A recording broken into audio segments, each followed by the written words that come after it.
আর তারপরে বৃদ্ধ বয়সে ঠিক বানরের মতো, যেমন গাছের এডাল থেকে ওডাল ঝুল খায় বানর, তেমনি এই ছেলের বাড়ি থেকে ওই ছেলের বাড়ি আর নানান রকম ফন্দি ফিকির করে তার নাতি নাতনিদের আনন্দ দেওয়ার চেষ্টা করে।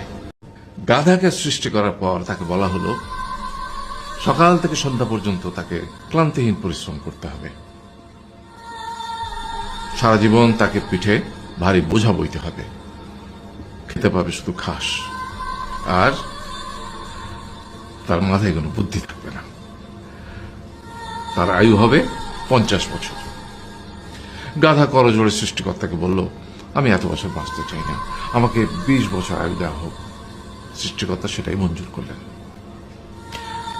কুকুরকে যখন সৃষ্টি করা হলো তখন তাকে বলা হলো যে সে হবে মানুষের সবচেয়ে বড় বন্ধু, কিন্তু সে খাবে মানুষের উচ্ছিষ্ট, এবং তার আয়ু হবে 30 বছর। কুকুর সৃষ্টিকর্তাকে বলল, আমি এত বছর বাঁচতে চাই না, আমাকে 15 বছর আয়ু দেওয়া হোক। সেটাই মঞ্জুর করা হলো।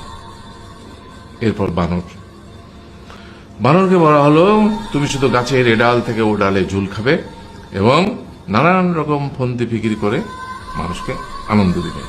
তোমার আয়ু হবে 20 বছর। বানর বলল, আমি 20 বছর বাঁচতে চাই না, আমাকে 10 বছর দেওয়া হোক। সেটাই মঞ্জুর করা হলো। এবার এলো পুরুষ মানুষের পালা।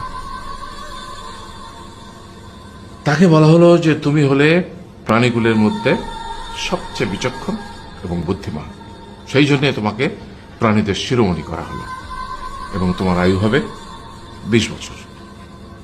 তখন পুরুষ মানুষ বলল, করজোড়ে বলল সৃষ্টিকর্তাকে যে 20 বছর আয়ু অত্যন্ত কম, হে প্রভু, আমাকে ওই গাধার সে যে 30 বছর আয়ু চায়নি সেটা আমাকে দেয়া হোক। ওই যে কুকুর 15 বছর ফিরিয়ে দিয়েছিল সেটাও আমাকে দেয়া হোক।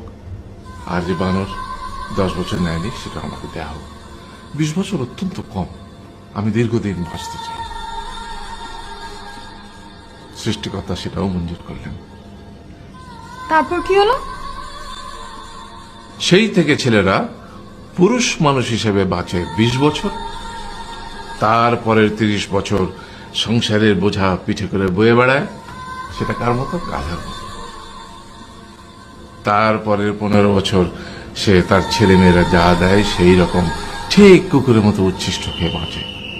আর তারপরে বৃদ্ধ বয়সে ঠিক বানরের মতো, যেমন গাছের এডাল থেকে ওডাল ঝুল খায় বানর, তেমনি এই ছেলের বাড়ি থেকে ওই ছেলের বাড়ি আর নানান রকম ফন্দি ফিকির করে তার নাতি নাতনিদের আনন্দ দেওয়ার চেষ্টা করে।